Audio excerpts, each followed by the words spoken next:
Good evening. My name is Thomas DiPiero. I am the Dean of the Dedman College of Humanities and Sciences here at SMU, and I'm very, very pleased to welcome you all here to the keynote event in the day-long symposium, The Last Card in the Deck, Inside George W. Bush's Decision to Surge in Iraq, sponsored by Dedman College's Center for Presidential History.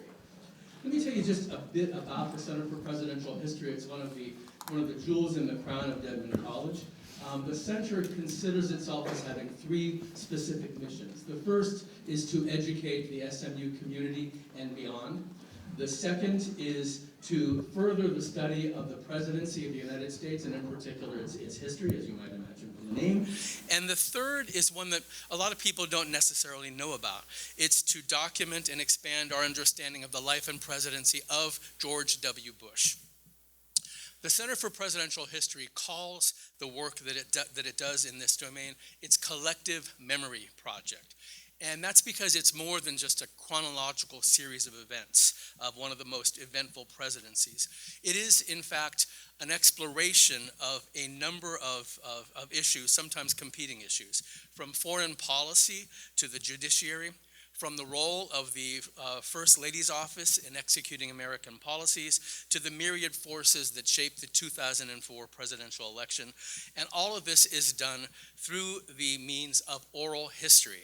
And what that means is people who were part of the Bush administration and connected with it, they sit down and they're interviewed by members of the center. They provide inside knowledge of what things were like as events were transpiring. And we have interviews from people who are supporters and critics, and the goal here is to establish a vast archive of eyewitness first-person reports. So this will serve as archives to historians now and even historians who haven't even been born yet. So this is a really tremendous resource for us all. Today's project in the symposium today is the center's most ambitious project to date. It was born 4 years ago, back in 2015, and it's been a multi-year and it's a multi-university partnership to explore one of President Bush's most consequential decisions in office, and that is the decision to surge troops into Iraq in 2007. This surge was, as President Bush himself says in his oral history, his, quote, last card to play in an untried effort to reverse the rapidly declining American mission in Iraq. 4 different universities took part in this project. SMU, of course, the University of Texas at Austin, Duke University, and Harvard University. All of this was in the goal of publishing the book that you have all seen this evening, The Last Card, Inside George W. Bush's Decision to Surge in Iraq, which was published in September by Cornell University Press. What this book does is distill 28 different interviews. It's something like 1,400 pages of transcripts and more than 200 hours of video interviews into narratives of the events culled from the words of President Bush himself and those he tasked in designing the surge and those who worked outside the administration as well, along with critiques from some of the leading historians and national security advisors in the country into a single volume. I think just as of today, all of these interviews came online, so I invite you to go to the Center for Presidential History's website to look at this vast repository of information. And now I'd like to turn things over to Professor Jeffrey Engel, Professor of History here at SMU and Dedman College and Director of the Center for Presidential History.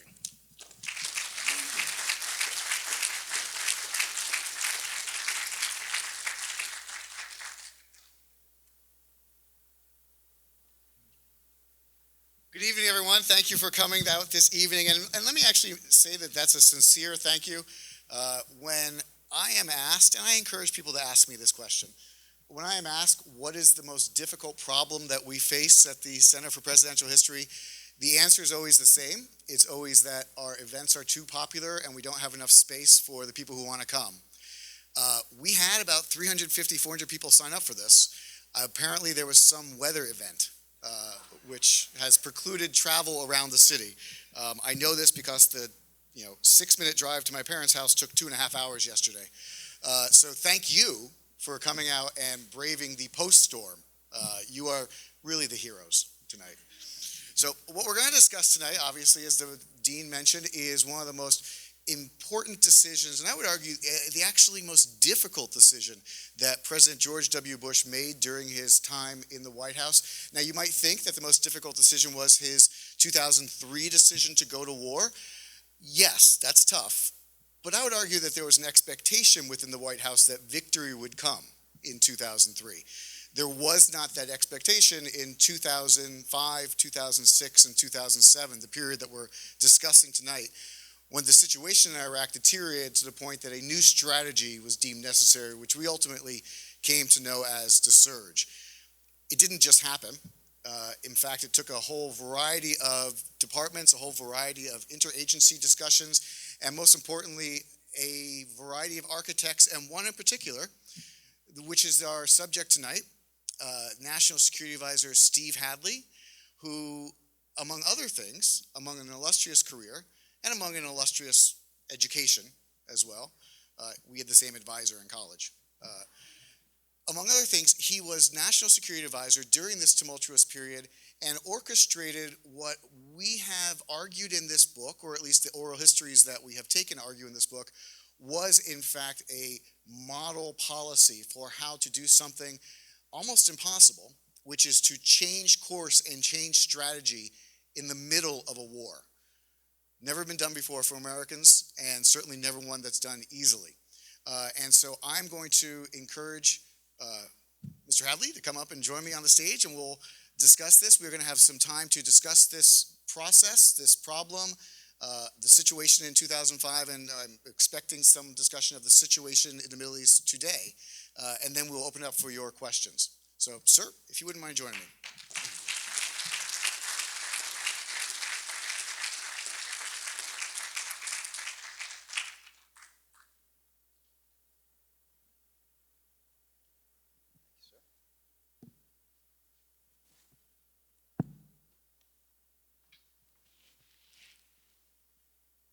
I don't know who designs these chairs.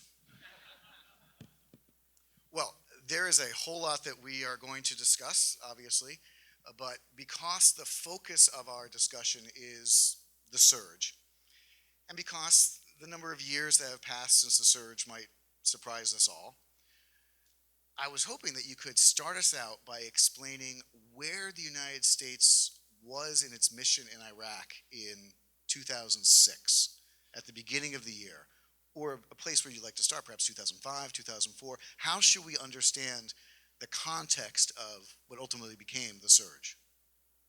So the invasion of Iraq occurred in March of 2003. It initially started off pretty well. And then we began to see violence emerge, and it was basically concluded that it was an insurgency led by mostly Ba'athist elements from the prior regime. And violence mounted. We were probably not quick enough in responding to it. It then got compounded by what we used to call the accelerant of the violence, which was the decision by Al-Qaeda to come into Iraq. It was already there. It then operationalized its presence, and it came up with a really ghoulish strategy. And its strategy was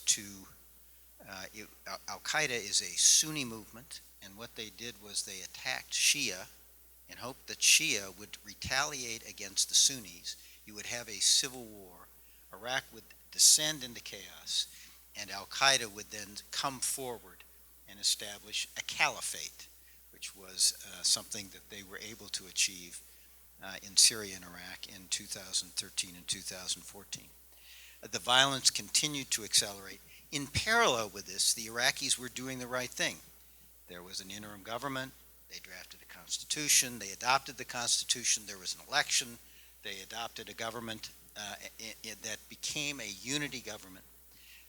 And so you had these two conflicting things, steps that seemed to think that the Iraqis were getting themselves organized, dealing with their differences between their Kurdish, Sunni, and Shia community, and at the same time, the violence kept going up. And then in February of 2006, the 2006. The Al-Aqsa, the Hamas that was a Shia site was attacked, and the Shia blamed the Sunnis, and the violence escalated further. So by the summer of 2006, it became clear that the strategy we had adopted was not working. We had thought that the political process would bring the various communities together and result in benefits on the security side, and the violence would go down. And what we concluded was that the violence was now such a level that it was preventing any kind of political process. And if you were going to get the kind of political process and get the Iraqis back on the path of resolving their differences and building a society in which all three communities could live together, we needed to do something about the violence. And that was what triggered a policy review, which resulted not only in the addition of some 30,000 additional troops, but also resulted in a change in strategy from treating Iraq as a counterinsurgency problem to basically a sectarian violence problem. And our priority then not being going against the bad guys, but in fact, as we went against the bad guys, particularly Al-Qaeda, providing security for the various communities in their neighborhoods, to get into those neighborhoods, working with Iraqi military and police to provide security for the population, and to bring the sectarian violence down as we continue to hammer Al-Qaeda as the accelerant of that violence. And that's really what the surge was all about. Can you walk us through one thing in particular on this? The idea that one of the key benefits of the surge was to flip the model and focus on security before politics. This came up time and time again in our oral histories. And looking back, one has to question, which is to say, help us understand, why was that necessarily a novel idea? And the reason I ask that is that when we teach our undergraduates in their Philosophy 101 class, Maslow's hierarchy, security comes before anything else in some ways. Why was it in 2003, 2004 that the decision was made to focus on the political angle as opposed to the security angle, or is there a different way to understand this problem? I think the best way I could describe it is if you think it is an insurgency led by disaffected Baathists who are primarily Sunni, then the solution, and that they are then appealing to the grievances of the Sunni population, you can then say that, well, one of the ways to separate those who are promoting violence from the rest of the Sunni population was a political process that would bring the Sunnis into the government, make them as stakeholders into the government, bring them into society, and have a complete reconciliation of society. And once you had done that, then the incentive for going along with those who provoked violence would go away, and the insurgents would lose their support in the Sunni community. That was the theory. And the theory that was part of that was that, in fact, the U.S. force presence was part of the excuse that was used by the insurgents as to why they had to maintain their violence. So the proponents of that view said, look, the formula is a political process of reconciliation among the Iraqis, which will reduce support for the insurgency, and a clear track where the United States is handing over security responsibility to Iraqi forces, and Americans are getting out. If you then decide, actually, the paradigm has changed, you've now got the Al-Qaeda problem, which is accelerating the violence, and you have now sectarian violence, which is self-sustaining, of Sunnis retaliating against Shia, and Shia retaliating against Sunni. It becomes a different proposition. Then the question is there a neutral party that in some sense can be accepted by all sides as providing security, so the sectarian violence begins to go down? I had thought for a long time that non-sectarian force was going to be the Iraqi security forces, which we were training for that purpose, and we're trying to ensure integrated both Kurds, Shia, and Sunnis. But it was clear, and Megan O'Sullivan and her colleagues convinced me, and they were right, that they were now viewed as a sectarian element. And the only view, and that Americans, rather than being part of the problem, were part of the solution, because Americans were viewed as neutral in the conflict. In those areas where the Americans were present, sectarian violence had actually gone down. So basically, our analysis of what was the principal problem and the principal driver of the violence changed. And once you change that analysis and relook at your assumptions, suddenly it flips. And you decide that in order to have the kind of political process that will bring these communities together on a sustainable basis, you've got to get the violence down to the point where they have the courage to begin to reach across sectarian divides and dealing with one another. Otherwise, if they think this is going to be a twilight struggle and a sectarian war, they're all going to cleave more closely to their sectarian communities, and you'll never get to reconciliation. So the folks, everybody had the same prescription that in the end of the day, you need a political process of reconciliation that could produce an inclusive state where Sunni, Shia, and Kurds could work together to develop a common future. That was the objective, but you couldn't get there from where we were in 2006 simply by emphasizing a political process and simply by handing over responsibility to the Iraqi forces. You had to get that level of violence down to a threshold level over which the parties could then begin to do political reconciliation. You know, and a term like political reconciliation, which obviously is critical to the future of a country that has been torn apart, it sounds so wonderfully academic at a university setting. But the situation in Iraq, I think, is one that people have forgotten in many ways. So as you see the situation deteriorate, tell us when you saw the situation deteriorate. When, for example, when you came into the White House in 2000, or to your new position in the White House in 2005, what did you think the situation in Iraq was? What did you think, frankly, your personal prospects as a national security advisor in this situation were going to be?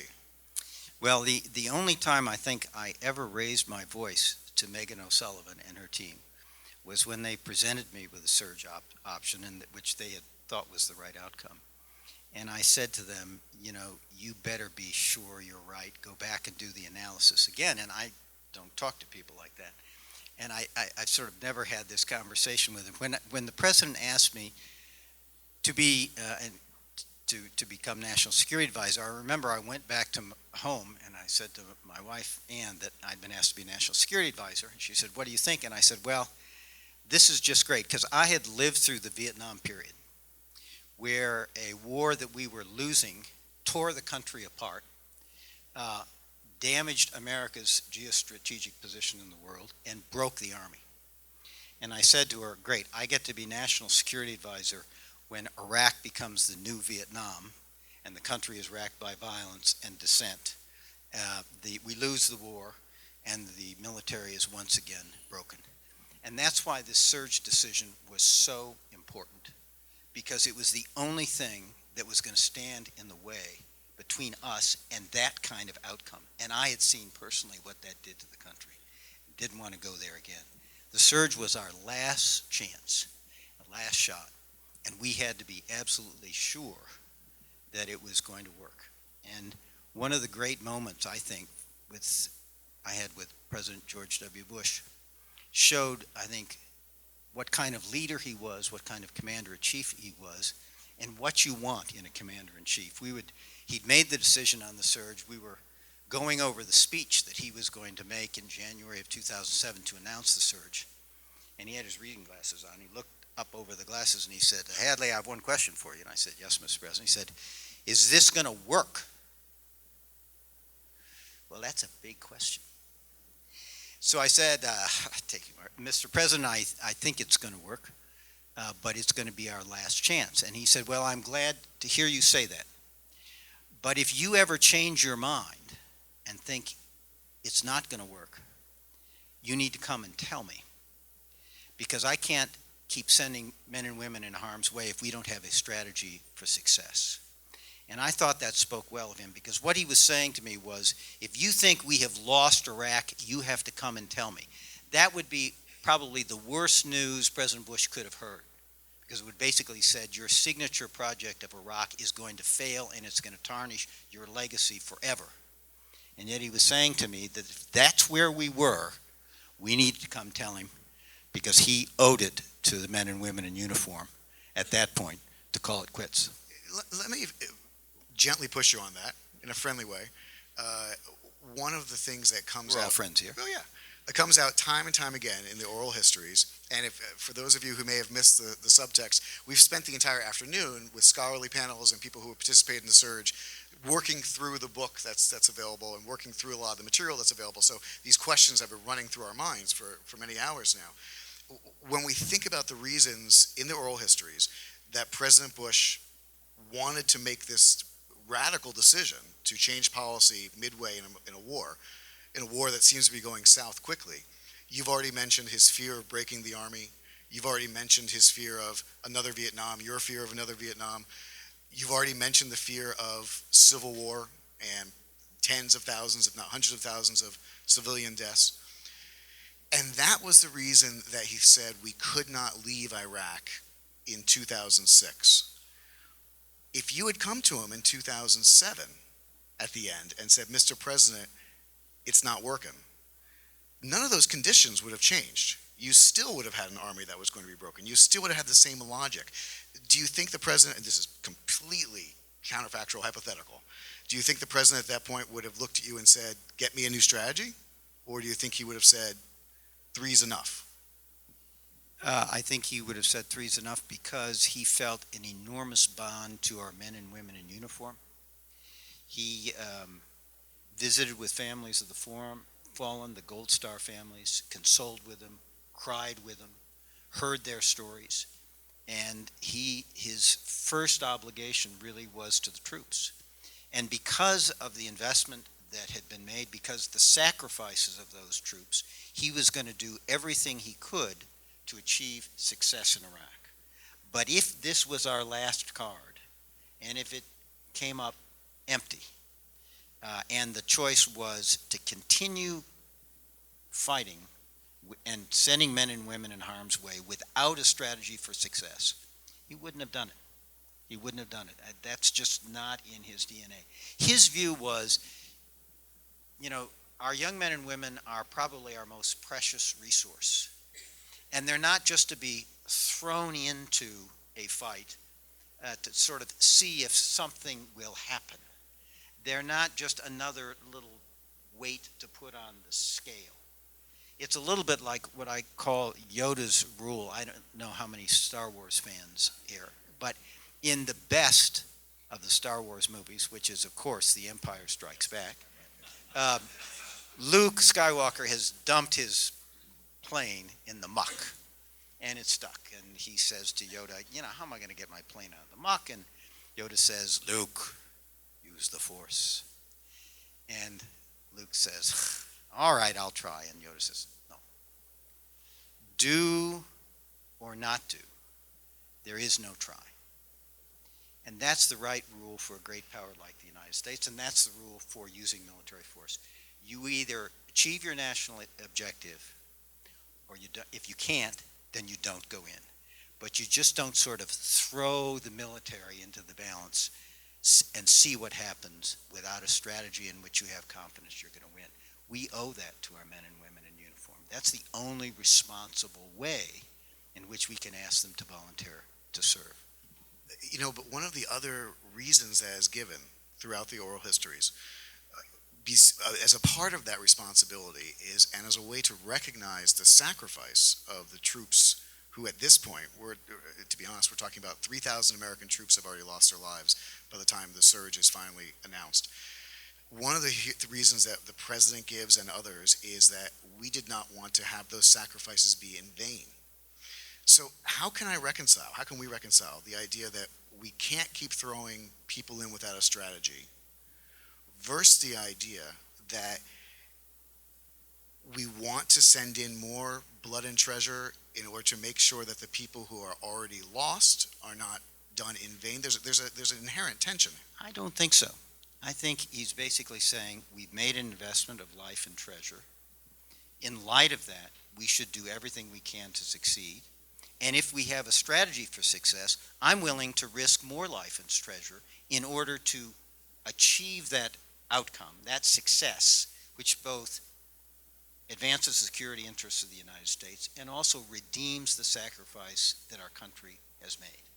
But if he would say, if I think more treasure and particularly more blood cannot achieve a successful result, then the sunk cost is the sunk cost. I'm not willing to add to that deficit. So this thought kept coming to me again and again. I was working on this project, and I want to get into the chronology specifically with this question. That John Kerry, of course, from Vietnam, his most famous line was, "How do you ask someone to be the last person to die for a mistake?" As the process is unfolding in 2006 to try to develop a strategy, and you're asking yourself, is there a strategy? One of the critiques that was raised today, one of the critiques of the surge more broadly, is not that it was brilliant, but that it was slow. That it took a long time and that people were losing their lives, civilians and soldiers alike, as the policy was working through the sausage of Washington. How do you respond to that? So a couple things. There are a lot of people who were saying earlier, before the surge was announced in January of 2007, hey, this is not working and violence is escalating and lives are being lost. Just because you know you have a problem does not mean you know what the solution is and that you're ready to change strategies and implement that solution. You've got to get to the point where you can achieve that. And I would say to you that we could not have done it any earlier than we did. Because as Doug Lute was saying today, there were a lot of things that worked together to make the surge success. It certainly was not just the troop increase. It wasn't even just the change in the U.S. strategy to population protection. But it was also things like we did not have until May of 2006 an Iraqi government that had been elected by the Iraqi people under its new constitution and was legitimate and was a partner with which we could work. We were in this process of training Iraqi security forces, police, local police, and the military. We did not have the kind of trained security force to be a partner in the surge until, I would say, into that time period, into 2006. Stan McChrystal had also fused intelligence and operations and was really going after al-Qaeda, that accelerant of violence, and was going after al-Qaeda leadership. And that was also a key to bringing down the violence. We had to come up with our own strategy. We had to come up with a strategy that was going to be politically sustainable because nobody wanted to double down at that point, and almost everyone wanted to get out.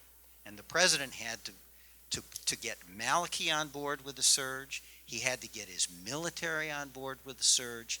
He had to get his other national security principles on board with the surge. So when he announced it, the whole government would be behind him. Because if it was not, those critics in Congress would have used the divisions to derail the surge. That, and also making up his own mind that the surge was the right solution. That all took a period of time. And I think it could not have been done sooner with any confidence that it would have succeeded. In retrospect, do you wish you had found a way to do it sooner? Or do you wish that there had been a way to not so much, you already recognized the problem in 2004, that things are not going well, 2005 as you assume your job. Clearly you're waiting for important political markers, as you mentioned, the first elected government. But having reached that decision, and President Bush, I contend, reached a decision in the summer of 2006 that there needed to be a fundamental change. Was there a possibility of speeding up that process? For example, was there a possibility of bringing in the battlefield commanders more? You've mentioned that General Casey at the same time is working the problem from his own perspective. And how did you see his approach versus what was going on within Washington? So in this in this period of time, General Casey did not participate in this project, which is very unfortunate, but he did do some years ago a monogram at National Defense University. And he's talking about his experiences. And one of the things that's very interesting is that his perceptions of things is very similar to ours. This is not a case where Washington is out of touch with the perspective of the people in the field. But he's coming to the same conclusions we are, but he's coming to them late and slow to the party. And he's actually beginning to put in place, from the bottom up, the elements of what we're going to need to do the surge when the president decides in a top-down process that the surge is the option we need to make.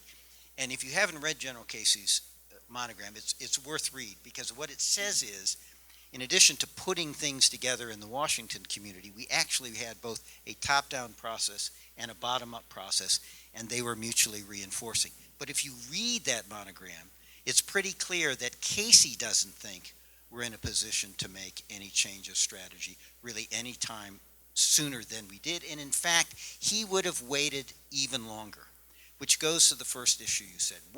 Some people characterize it today, we either had to go big or go home. There was a third option, which was the option recommended by General Casey, by General Abizaid, by Secretary Rumsfeld: continue doing what we're doing, put in another couple brigades, and try to accelerate the process of handing responsibility over to the Iraqis. That was a legitimate option. It was what our military commanders, it was their preferred option.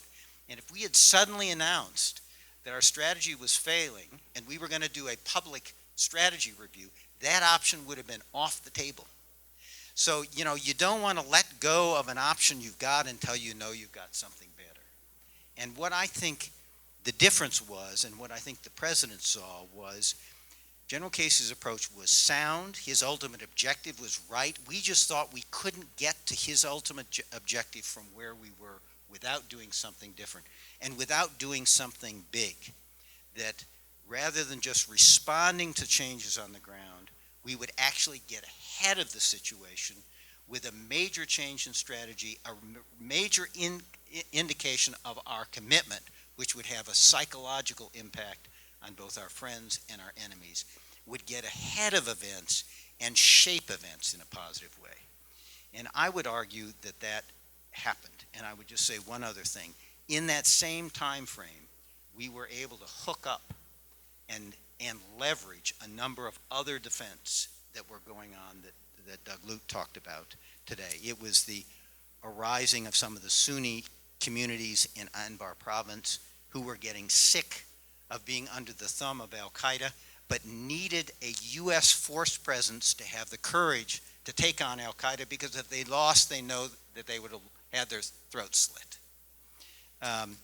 There was Muqtada al-Sadr, who was leading one of the most virulent Shia groups, decided to take a vacation and get out of the fight. It didn't happen by accident. It happened because of response to the surge. So my point is there's also an interaction between events on the ground in Iraq, as well as the change of strategy and the strong statement that was made with the surge that worked together. We had a lot of time this afternoon sort of saying, well, was it the surge or was it these other Iraqi factors? And I have to say, my life experiences when things are organized, either it's one thing or the other, and people fight over which it is, it's usually some of both. And that's certainly the case here. It was both what we were doing, but also what was happening within the Iraqi community, together coalesced to give us an opportunity with the surge, and I just don't see it coming anytime sooner. So there are multiple tensions at play here. One of them is the tension of domestic politics. On the one hand, we heard from the oral histories that President Bush refused to consider domestic politics when making strategic decisions, or at least that was his responsibility alone. That was not for the generals, that was not for the Pentagon. At the same time, President Bush has a public. He is not an autocrat. He has to respond to public opinion, and public opinion is moving dramatically against Iraq at this point. The calls for leaving are dramatic, including calls for leaving from people who had a particular expertise, shall we say, gravitas. I'm referring in particular to what we now call the revolt of the generals. That is former retired officers who began a campaign in the summer and fall of 2006 to demand not only a change, but if I remember correctly, demand specifically Secretary Rumsfeld's removal. Walk us through the president's reaction to that. So I'll give you a number. I'll deal with that. There were a number of things that I think told you something about the president's view about whether you mix domestic politics with foreign policy. I remember one point Karl Rove, who was his principal political advisor, came to me and said, I want to go to the NSC meetings and see what's going on about Iraq. I thought it was fine, so I told the president, oh, by the way, Mr. President, Karl's going to come to the NSC meeting. The president said, he is not. I said, Mr. President? And he said, Karl can come and see me and talk to me about anything, but I do not want him in the NSC meetings because I do not want anybody to think that domestic politics drives national security and foreign policy. The revolt of the generals, I think I think the president, as Corey Shockey said today, made a clear distinction between real active duty military and retired folks. At the same time, he did not want to suggest that retired military or anybody else could drive out a Secretary of State by attacking him personally. And I think that delayed the process. We paid a price. A lot of people, after the November 2016 election, when we lost House 2006, when we lost the House and the Senate, and then subsequently talked about the surge, a lot of people said, well, why didn't you do that before? Why didn't you fire Rumsfeld before? Why didn't you help us going into that November election? His answer was, I don't make serious national security decisions based on domestic political considerations, even if it is going to hurt me. By the end of the administration, he had sort of freed himself from all of that. I remember at the staff meeting, Karl Rove would come in sort of usually on Monday and say, well, Mr. President, here are the new polls, and your approval rating is down in the 20s. And Bush would say, Karl, it's a phony poll. The questions are weighted. Go look at the questions. And so Karl would come back and say, Mr. President, the questions were fine. He said, well, then the sample's wrong. It had too many Democrats, not enough Republicans. And Karl would come back and say, no, Mr. President, the sample's about right. One-third, one-third, one-third. That's where the country is. And finally, Connie Rice couldn't take it anymore. And she said, Mr. President, the country's getting tired of us. And quite frankly, I'm getting kind of tired of us, too. And I'm looking at the president, is he going to take this as a joke? And the president, of course, bursts out laughing and says, you're probably right. And he never asked about the polls again between then and the end of his administration. He was focused on doing the right thing for Iraq, for Americans, and for our men and women in uniform. And that's where you want your president to be. Now, the stakes here obviously can't be higher, not only in terms of Iraq, but also in terms of the precedents that are being set for future presidents about civil-military relations, about civil-civil relations, as Corey Shockey said today. I think it was a wonderful distinction. But there is a further tension I'd like to explore within that. And let's use the revolt of the generals as our discussion point.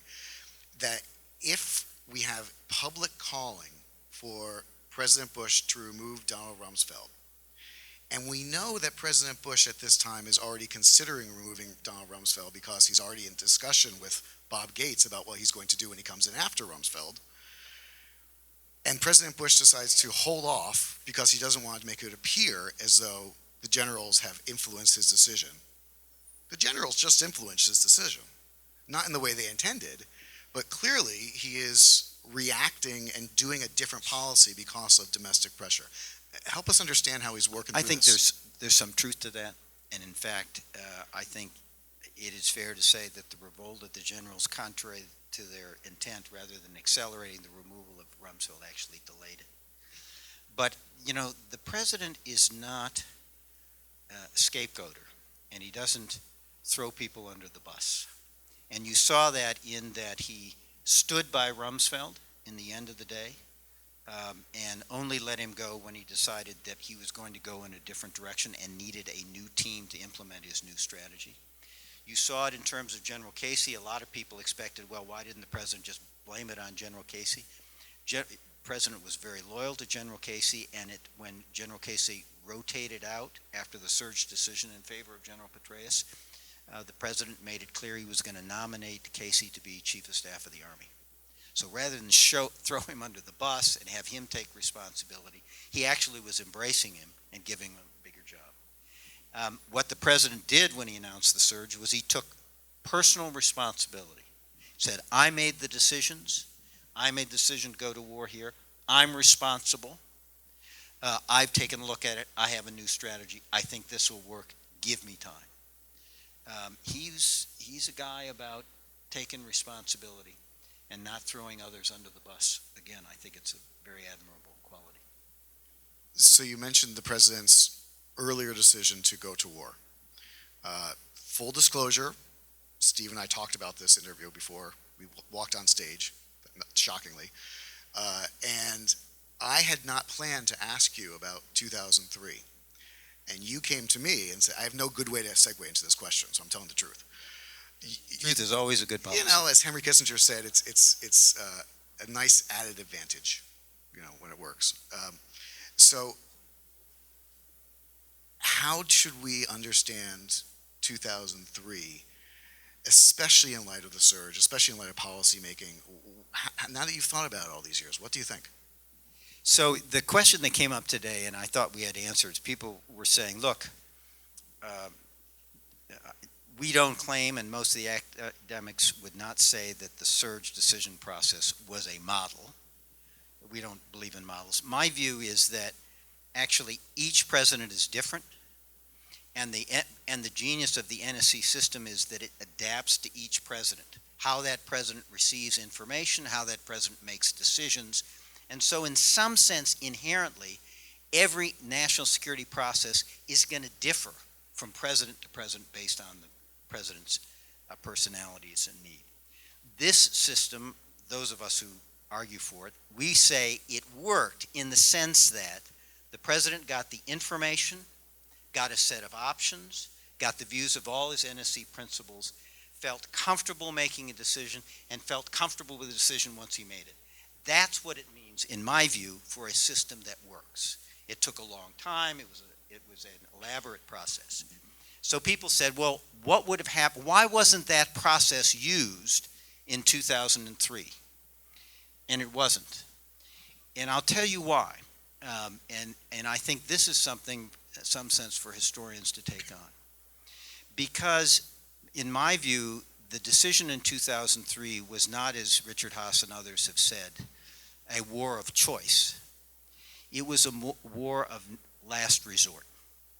We had been working the problem of Saddam Hussein for 12 years, ever since the Gulf War, which was in a way a tactical victory. That is to say, we kicked Saddam Hussein out of Kuwait. But it did not solve the strategic problem of a dictator in Iraq who had invaded his neighbors, pursued weapons of mass destruction, supported terror, and oppressed his people. And that was the problem that remained. And we worked with that problem for 12 years. We did diplomacy, 16 UN Security Council resolutions asking him either to give up his WMD or disclose that he had destroyed it. Stop supporting terror. Don't invade your neighbors. Ease up on your people. We had inspections regimes, 2 or 3 different kinds of inspection regimes to find out what he was doing in weapons of mass destruction. We had sanctions. We had dumb sanctions. We had smart sanctions. We had smarter sanctions. It became the policy of the United States in 1998 under the Clinton administration to change the regime in Baghdad. We actually used considerable military force against him to try to force him to open up the inspectors. We had no-fly zones in the north, no-fly zones in the south. Under President Bush, we built up our military forces to try to have coercive diplomacy, to try to convince Saddam Hussein to leave peacefully without war. And Bush, I think, up until February of 2003, thought there was a good chance that that would succeed. And in February of 2003, we had just gotten a unanimous UN Security Council resolution offering basically serious consequences if Saddam did not comply with the other 16 UN Security Council resolutions. And in February of 2003, Chirac of France, Putin of Russia, and Schroeder of Germany announce that they would not support the use of force against Iraq under any circumstances. And at that point, the diplomatic offensive is largely over. And the president now has built up the forces in the region, ready to go to invade if necessary as part of coercive diplomacy. Summer is coming, not an optimal time in Iraq to be conducting military operations. And the president has a choice. Am I going to use this military instrument and get rid of this guy and enforce the will of the international community, or am I going to basically pull out the forces and go home and let Saddam Hussein defy us, defy the international community, and all 16 UN Security Council resolutions? And the president decided he could not do that. And so the Iraq War began. Now, people would say, well, at that point, why didn't you stop and do a 6-month bottom-up review asking all the questions about whether to go to war or not? And I would say to you, by then, it's too late. And the lesson of that is, in a lot of these long-standing crises, you're making incremental decisions that in some sense not knowing is actually reducing your options and may leave you, I would say, where we were at the end in the February and March of 2003, where you've really got a binary choice and you really have no options. And at that point to say, well, let's call timeout, do 6 months bottom-up review and take a whole new look at this thing is really completely unrealistic at that point. So the lesson, I think, is at some point, before you get down that road, someone needs to stand up and say, Mr. President, let me show you where this is going. And if you don't think you want to be there, the time to have a policy review is now. That's, I think, the lesson in terms of the 2003 decision in Iraq. Okay, let the record show you brought up 2003. Have at it. And I'm going to go full historian on you here. There you go. So I'm going to call up Megan O'Sullivan and others as reinforcements that's here cool. if necessary. So fundamental to the case you just made was that Saddam Hussein had been a thorn in the side of the international community for 12 years since the tactical victory in 1990-91.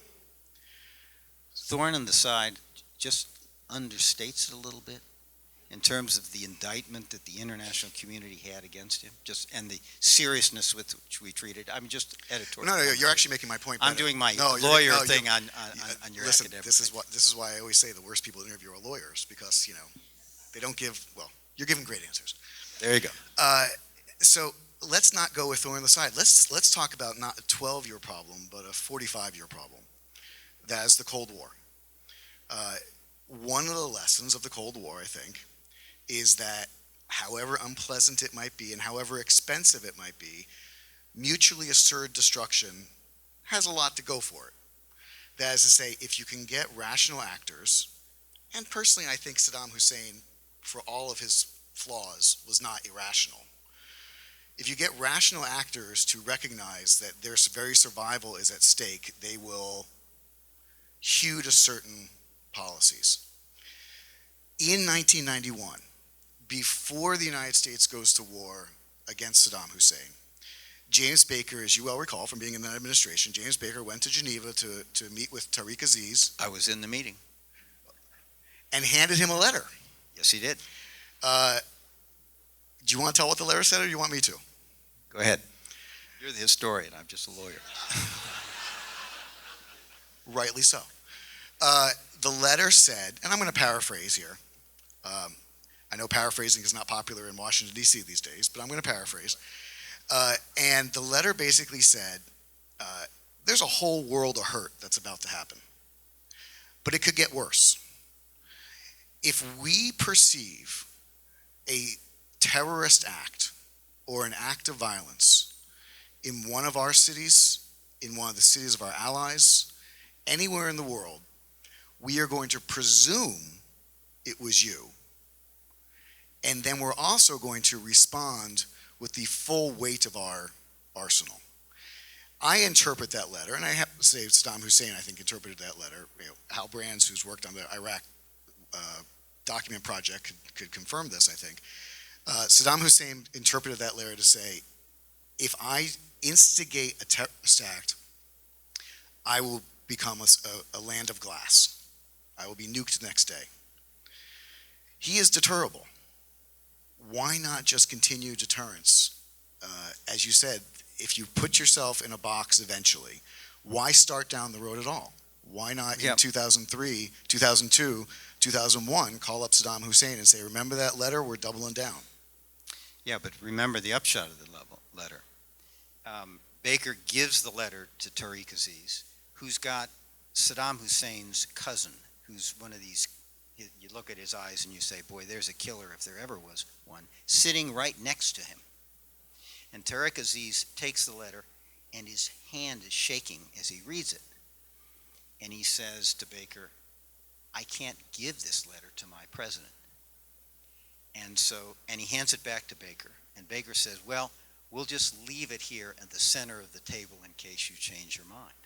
The purpose of that letter was to describe what we were going to do to Saddam Hussein militarily if he did not back down and get out of Kuwait. And it was pretty graphic. We basically told him, you're going to be hit with a war machine that the world has never seen before. And we described to him what it was going to do to his military.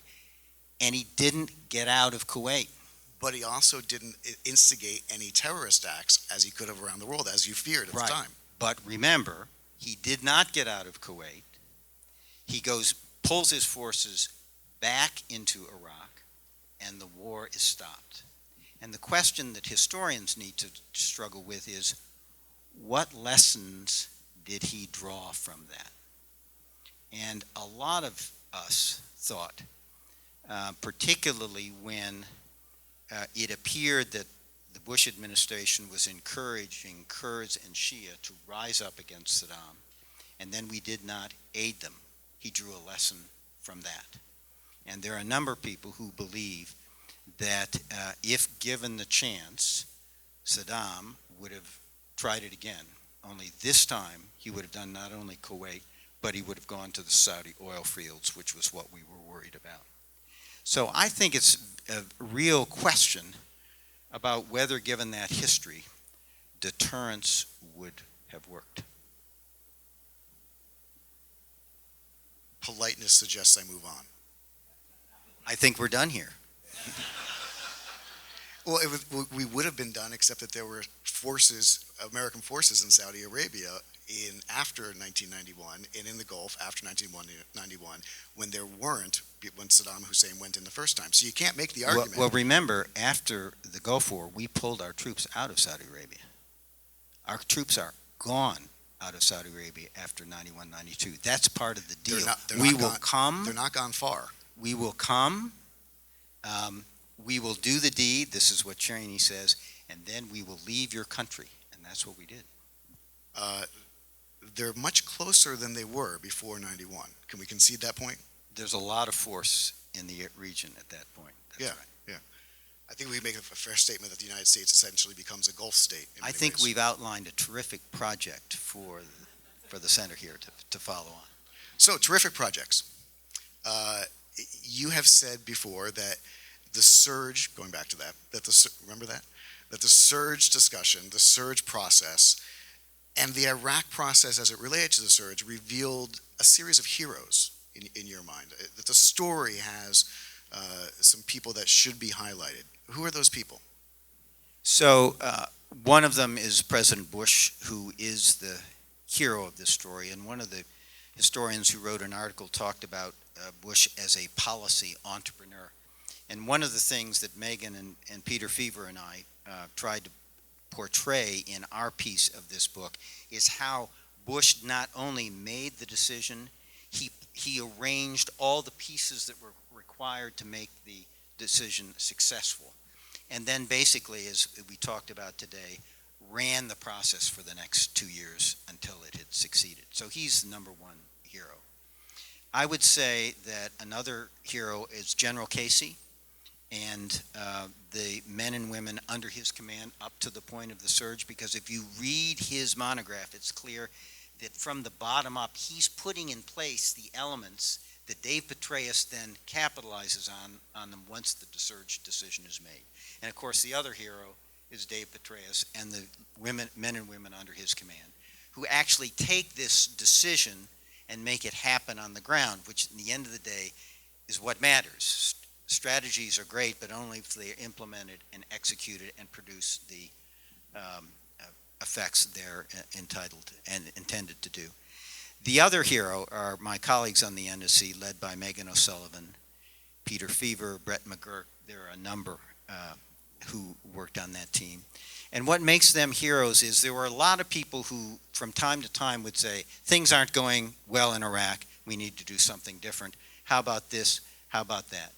Megan and her team sat down, figured out what was wrong, figured out where our assumptions were wrong, figured out what we needed to do differently, came up with a conception, and then participated in the interagency process. But as people would change position, they were the iron pole in the process because they had a vision.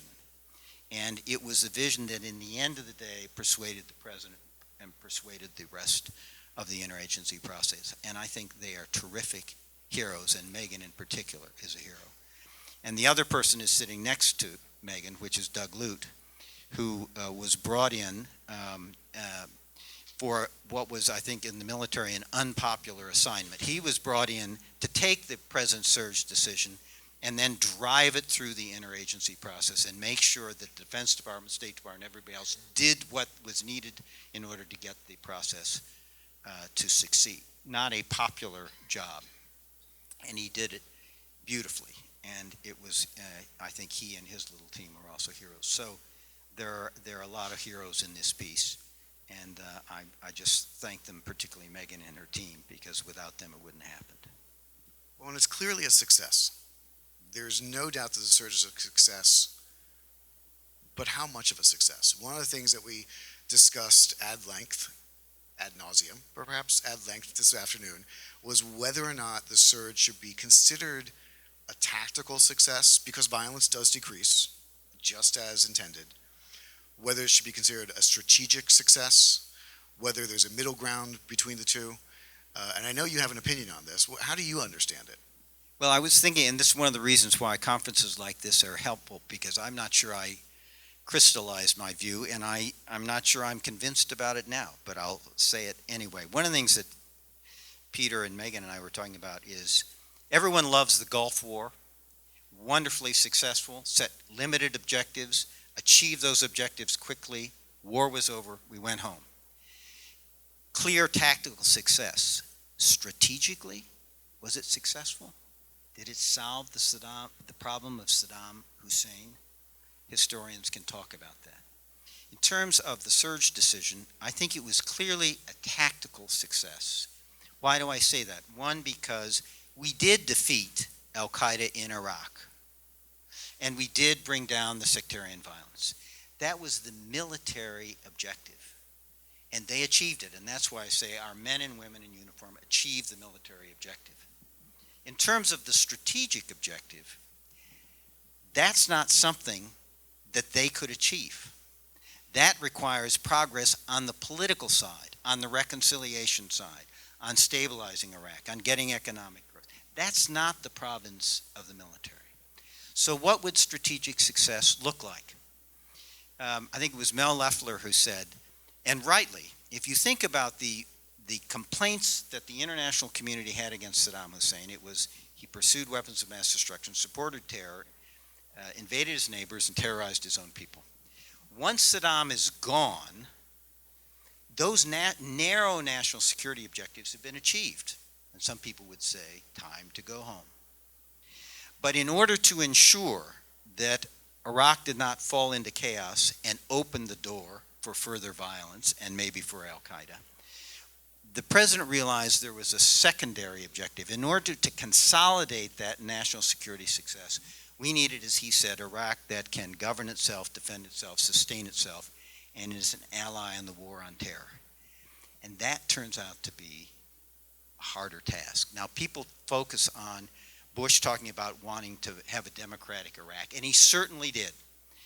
I remember a conversation in the Situation Room when we said, well, once we get rid of Saddam Hussein, what then? And I think Rumsfeld's view was, let's go home. The president said, well, we owe something to Iraqi people. We're going to turn their society upside down, depose their regime. Don't we have an obligation? We're Americans. We believe in freedom and democracy. Don't we have an obligation to give them a chance to build a free and democratic society? And a lot of people say, this is nation buildings, this is too idealism. It was a very practical judgment. Because if you're going to have an Iraq that can govern itself, defend itself, sustain itself, in a community that is rent between Kurds, Shia, Sunni, and other minority groups, it's either got to go back under brutal authoritarian regime rule, or it's got to be democratic. So my belief was the only way you could get an Iraq that could stay together, that could govern itself, defend itself, be an ally in the war on terror, and sustain itself, was if it was democratic. So that becomes your strategic objective. And that's what we start down the road to try to achieve. And it's interrupted. It's interrupted when the Obama administration, I think, unwisely decides to pull all our troops out. Maliki becomes more sectarian. He hollows out the military. He politicizes it.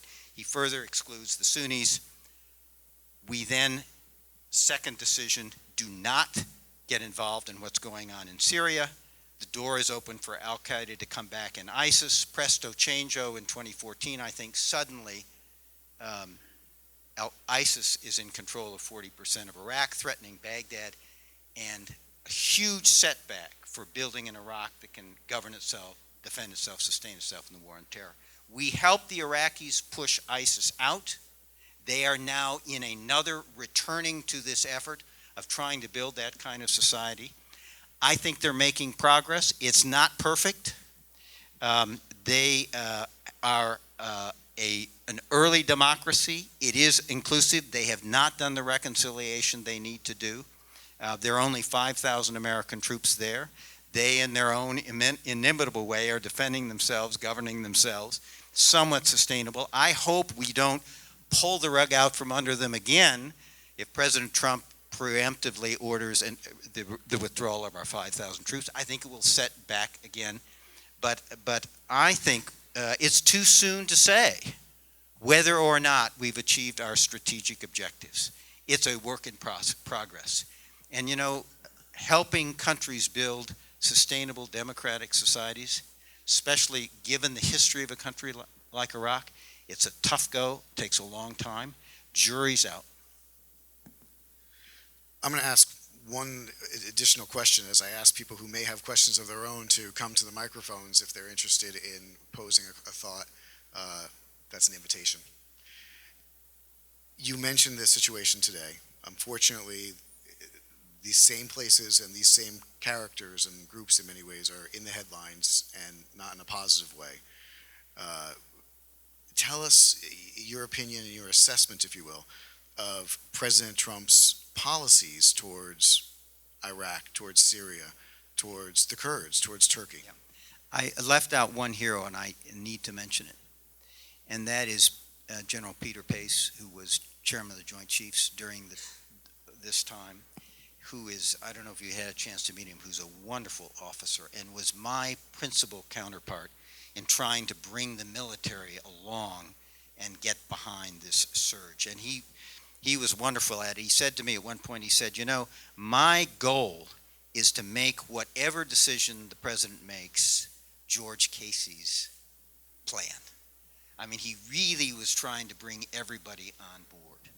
And he was in some sense a casualty of the Iraq War because he was not renominated for another term as chairman.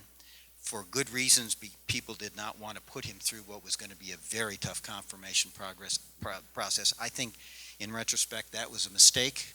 That was a call he should have made. If he wanted to stand for another term, we should have supported him 100%. We didn't, and I think that's one of the great regrets I have. But he is a real hero in this story, very unassuming in the way that Pete Pace would be.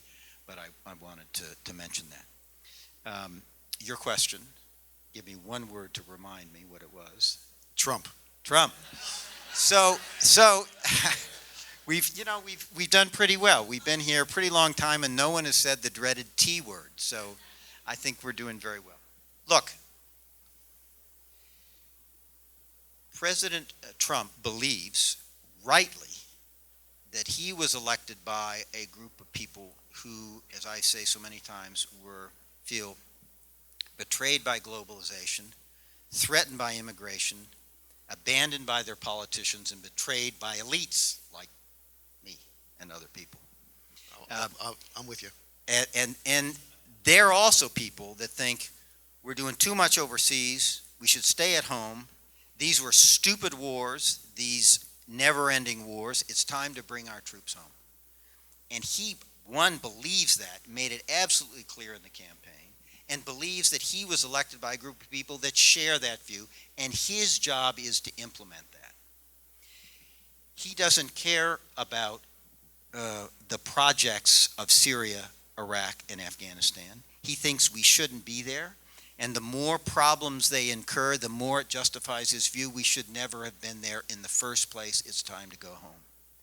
And in Syria is a good example. That's been his instinct from the beginning, and at least 2, maybe 3 times now he's announced he wants to withdraw troops from Syria preemptively and on little notice, and the national security community convinces him otherwise. And against his better judgment, he says, okay, well, I'll leave not 2,000, I'll leave 1,000.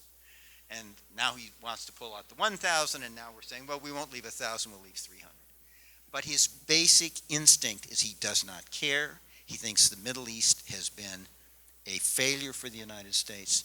He's not invested in these regimes. He thinks they're corrupt and they are just freeloaders on us, and it's time to bring them home. I think that's profoundly wrong, but elections have consequences. And we elected a president who has not had one day of government experience at any level, and who came in believing fervently in that set of views. And that's the struggle we see going on right now. If I could encourage anyone who has a question to please come to the microphone.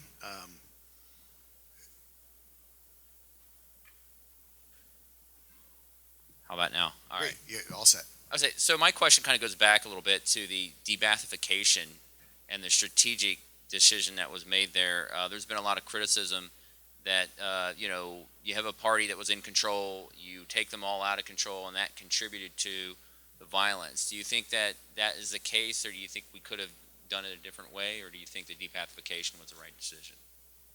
So I'll tell you what I think went wrong on that decision. One of the things people haven't focused on is we were getting a lot, at the NSC, we're getting a lot of criticism, particularly from Secretary Rumsfeld, that the interagency process was broken, that the problem is Washington. Why won't you just let people in the field, take the lead? So after the surge decision, when Jerry Bremer became head of our operations out there at the CPA, and had interagency representatives around him, we basically said, okay, Don, you think the interagency is broken? We'll do the interagency coordination forward. We'll let Jerry Bremer and his team do the interagency coordination out there. And we really shut down the interagency process, at least the deputies level, which is I was running at that point. This was, I think I'm confused for a moment here. Yeah, after 2003. We shut it down. And the view was Jerry's been empowered. He reports to Rumsfeld. State has agreed that DOD and Jerry should be in the lead. We'll let him make decisions out there. We'll give him a lot of rope, and the interagency coordination will be done out at Baghdad. That was the attitude. And we then got a decision to disestablish the Iraqi army. Jerry would say they had already disestablished themselves and had melded away along with their military. And we got the debathification order. And having moved towards that paradigm, nobody wanted, with his first decision out of the box, to overrule Jerry Bremer. That's what happened. really happened was Jerry, I think, would say this. He handed it over the Iraqis to administer the debathification program, and Megan was there. Megan ought to correct me if I got this wrong. And it ended up in the hands of Shia in general and Ahmed Chalabi in particular. And the Shia then drove it way down into the bureaucracy in a way that was never intended. And I think Jerry would say he took his eye off the ball, and when he realized it, he took it back and raised up the level. But it was too late, and the damage had been done, and the Sunni community drew the conclusions from it, that this was a sectarian device in the hands of the Shia that intended no good for Sunni. That's my rendering of what went wrong in that issue. Clearly a mistake. Clearly a mistake. Megan, am I way off on that? Thank you for the question. Do we have another question from the audience? Oh, Hey. Hi. Dr. Hadley, we've talked a lot today about I'm not Dr. Hadley. I can't do That's it. okay. Okay. You can call me Steve. Thank you, sir. But we've talked a lot about kind of at a 30,000-foot level how the surge had to be very different than what had been pursued before on the ground. And the tactics in the White House and NSC negotiations that had to happen for this to get into place. But I'd like to hear what on the ground was very different about the surge, and where were we going shoulder to shoulder differently with the Iraqi forces? Where were we militarily engaging in different tactics, and specifically on soft power? How did we approach in the Petraeus era of our Iraq engagement in a different way than we had before? The soft power piece is tough. I'll think about that if I've got something to say. Just sort of a couple things. We've already talked about how it went from focused exclusively on going after bad guys to providing population security. The implication of that was that our forces needed to be out among the population visibly. Secondly, we decided we needed to co-locate them with the Iraqi military and Iraqi police in individual locations. That was so, in some sense, quite frankly, we could keep an eye on the Iraqi forces to make sure they were not sectarian, and the sectarian ethnic cleansing and all the rest would stop. We had to get Maliki to agree to accept our forces, all 5 brigades. We had to get him to agree to match that with 5 brigades of his own. We had to get him to agree to announce to his people that once the surge started, he will allow it to run its course, that it would have an Iraqi commander, that there would be no safe areas, that everybody was subject to the law, whether you're Sunni, Shia, or Kurds. It had to be reorganized in a way so there was an Iraqi command, a command unit in 9 districts in and around Baghdad.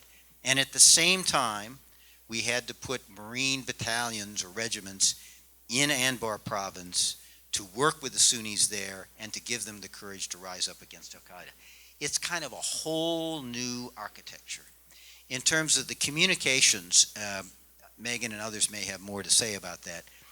The message really was one that reinforced this notion this was non-sectarian, and this was going to be an Iraq for all Iraqis, and we were going to basically try to guarantee that and help provide the security, all with the idea of to bring the violence down, but also by our close involvement with the Iraqi security forces to get them to the point that they could carry on after us and we could begin to withdraw, which we did.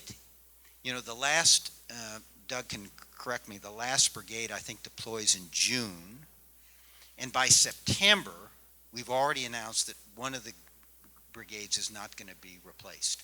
So it was get in, bring the violence down, work intensively with the Iraqi security forces, gradually hand responsibility back to them when the violence was down so the political process could resume. That's really what it was all about. Dr. Brew? So, thanks, Jeff. I was lucky enough to ask a question before, and I've also been very fortunate to spend a lot of time with Steve today, so I hope I'm not abusing the privilege, but you both mentioned Iraq as a thorn in the side of the United States and the international community, and I couldn't help it. That was Jeff. Yep, that was Jeff. Let the record show. That was Jeff. And I couldn't help but immediately think of something, that there is a second Middle Eastern state, which has been a thorn in the side of the United States for quite a long time, is also predominantly Shia, has also pursued a program of weapons of mass destruction, allegedly, and has supported terrorism in the region. And it is sometimes claimed or argued that the invasion of Iraq and the fall of Saddam Hussein benefited no nation more than the Islamic Republic of Iran. And I was wondering, do you agree with that assessment? And also, more broadly, was there a discussion within the administration, perhaps in 2003, or perhaps you could speak more directly to the time of the surge, of how these policies would perhaps impact Iraq's relationship with Iran, which of course had gained much more influence inside the country, influence that it still continues to enjoy? We thought a lot about that. And one of the judgments we made, which I think has been borne out, was we made the judgment that the Iraqi Shia were Iraqi first and Shia second. And that in fact they would be loyal to Sistani and the other leaders in Najaf over the Iranians in Qum. And that has worked out. And it's very interesting, the demonstrations that are now ravaging the country are in the Shia era. And one of the main objections, in addition to the objections against the government, is they're objecting against Iranian influence in southern Iraq. So we, heard all the time from our Sunni Arab allies that we were opening the door to Iranian penetration from Tehran to Beirut. I think the place where we can stop that is in Iraq, and I would say so far so good. The real door that opened for the Iranians was not in Iraq, it was in Syria. And unfortunately what we're doing now is basically consolidating the Russian-Iranian victory in Syria and giving them a strong platform from which they are already starting to use it, and that's really the bridge, unfortunately. Well, we have time for these two more questions. Sir? I want to rewind to 2003, 2004. It seems that what you're saying, Steve, is that the administration had in mind an evolution after the inevitable military victory, short-term military victory, of building this democratic Iraq. And I was just wondering how long people thought it would take. I think it was a pipe dream, but how long did the administration think it would take? And how did you square that with Don Rumsfeld's vision of war? Get in fast, get out quick.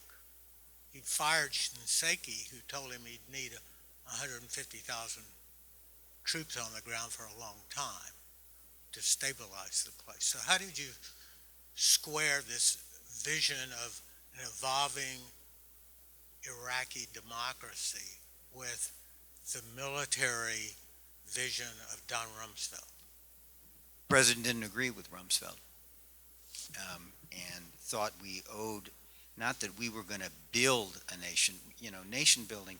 We can't build other people's nations. They have to build it themselves. But what the president thought was we wanted to help the Iraqi people build a democratic structure because that was the only way Sunni, Shia, and Kurds would stay together in a single country.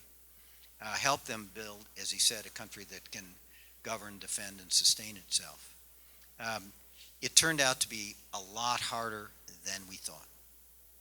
And one of the things that's being played out in the current debate now is, it turns out we did not, that the kinds of things you need to do to address governance, to address corruption, to help build functioning institutions, to get the economy going again, to get services up, are civilian tasks. And we actually do not have in our government, we've spent an enormous effort of time and resources to build our military. and we have the world's best military by far. We have not made a similar investment in the civilian elements that are required if you're going to help a country do what we wanted Iraq to do. And that became painfully evident. People could say we should have known. Well, we should have known. We didn't know. I think there was a thought that the military could do that. It turns out the military didn't have the skill set either.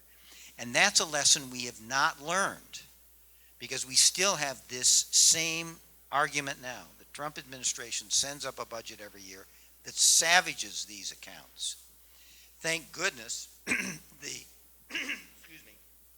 the Congress has overruled it in each case, but all we're doing is maintaining the current level of these non-defense national security assets. We need to be making an investment in them if we're going to do this kind of work in the future.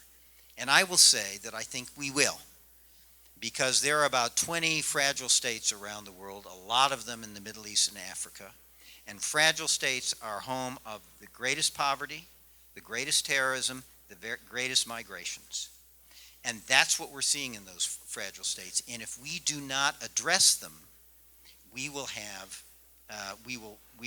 suffer from all of those problems. And if people do not think that's a strategic problem for the United States, I'll give you the case of Syria. A lot of people said, well, Syria is not very strategic. We don't have any interest there. Yet it was migrants from Syria that put huge political stress on the European Union, almost broke its politics, and gave rise to both, I would argue, both Brexit and extremist parties on the right and the left. This fragile states problem is a real national security problem for us. It's strategic, and we need these resources, these non-defense national security resources, to help build resilience in these states so they can deal with these problems. We're underinvesting, and we will pay a price. Sir? Okay. I know this was not on your watch, but you're a better historian.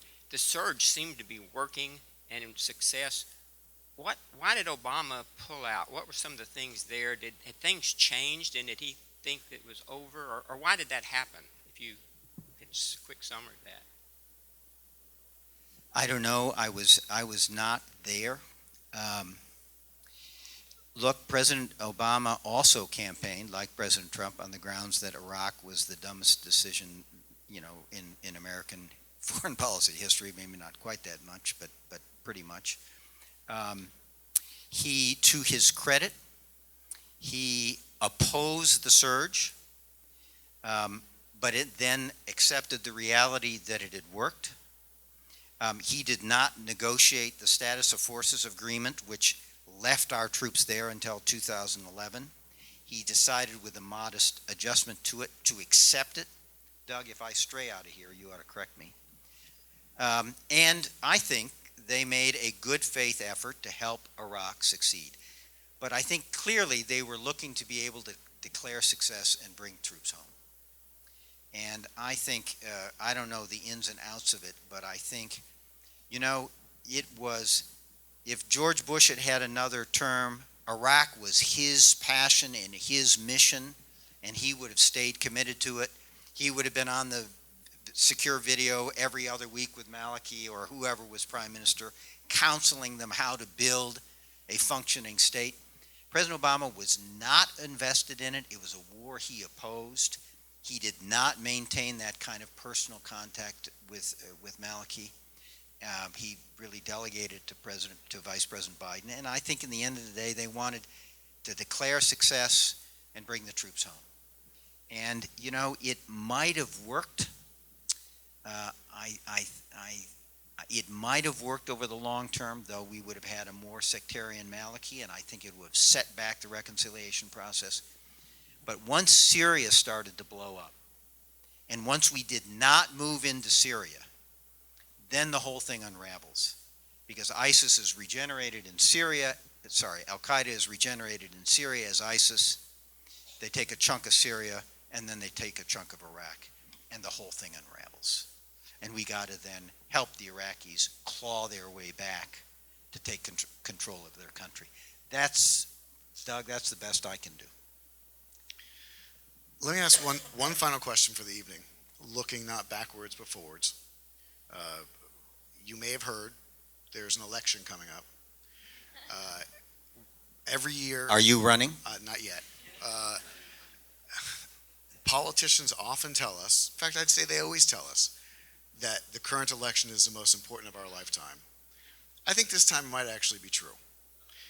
And I'm pondering something that was said, a really good insight in our sessions this afternoon, that because of very recent actions by the United States in Syria, with our allies, the Kurds, vis-a-vis the Turks, that the United States has eroded its influence in the Middle East.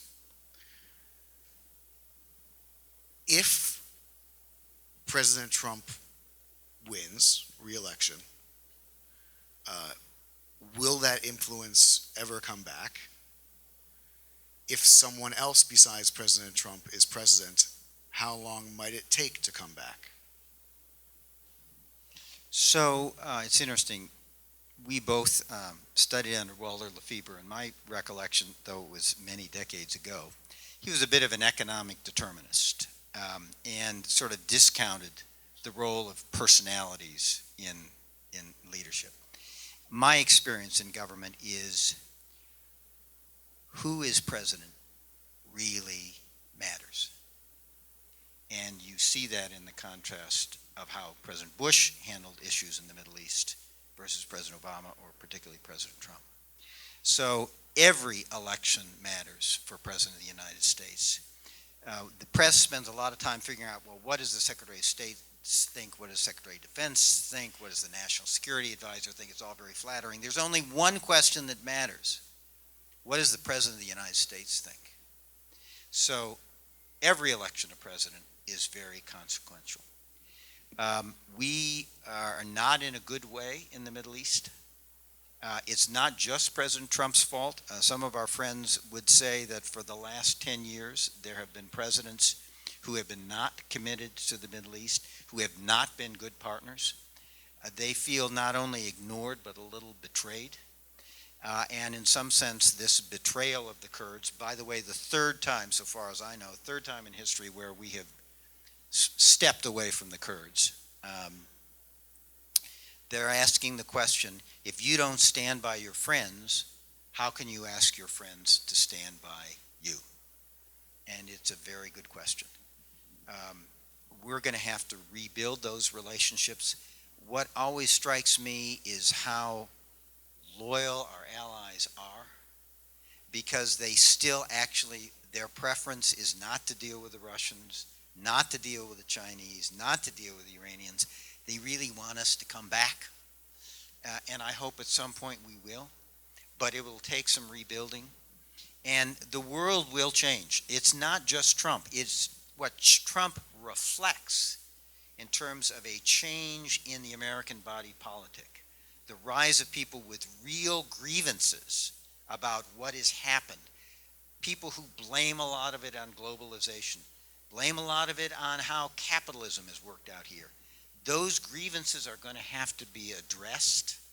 And unfortunately, we're going to have to learn the lesson over again that if we're not engaged in the world and leading, bad things happen that affect us here at home. We're going to have to relearn that lesson. So I think we will, but the world that we begin to step back into will be permanently changed. And I think the number one issue that is going to affect everything is going to be what is the nature of the U.S.-China relationship going forward. It is going to be a different world, and we are going to have to lead. We're going to have to use our allies, which is our best resource for dealing with these problems, but we're going to have to lead in a different way, a much more collegial and inclusive way. So it's not going back to where it was. I'm hopeful that we will find our way back, both by fixing our problems at home, recommitting to our friends and allies, and recommitting on the view that that global leadership is good for us here at home. Well, certainly one way that we've tried to do that is to give people the opportunity to understand what happened previously and the lessons of the past. And you've done a tremendous job in helping us understand the surge, and so too with all your staff and all the people who participated in our oral histories. So if you would all please join me in thanking Steve for this wonderful evening.